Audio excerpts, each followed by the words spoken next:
நீ என்னவாக வேண்டும் என்று நினைக்கிறாயோ அதுவாகவே ஆகி விடுவாய். பூமியில் இருப்பதும் வானத்தில் பறப்பதும் அவரவர் எண்ணங்களேங்கிற. நீ எதை கேட்கிறாயோ அதைத்தான் வாழ்வு உனக்கு தருகிறது. அதனால் பெரிதினும் பெரிது கேள்.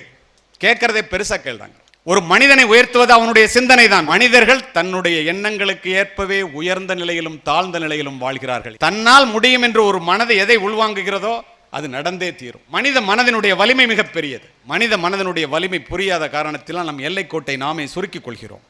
எல்லோரும் செல்லுகின்ற பாதையிலே நீனும் சென்றால் எல்லோரும் சென்றடையும் இடத்தைத்தான் நீ சென்றடைவாய். யாருமே சாதிக்காதவற்றை நீ சாதிக்க வேண்டும் என்றால் யாருமே முயற்சிக்காதவற்றை நீ முயற்சிக்க வேண்டும். முயற்சி, உழைப்பு, நம்பிக்கை. விழுந்து கிடந்தால் சிலந்தி கூட நம்மை சிறைப்பிடிக்கும். எழுந்து நடந்தால் எரிமலையும் நமக்கு வழி கொடுக்கும். முடியாது என்று நினைத்து விட்டால் மூச்சுக்காற்றும் நின்றுவிடும். முடியும் என்று துணிந்து விட்டால் மூளைக்குள் மின்சாரம் பிறப்பெடுக்கும். தன்னம்பிக்கை என்னும் நெருப்பு பொறியை மனித மனம் தாங்கி நின்றால் எண்ணியது எண்ணியவாறு நடக்கும். இடையூறுகள் எரிந்து சாம்பலாகும்.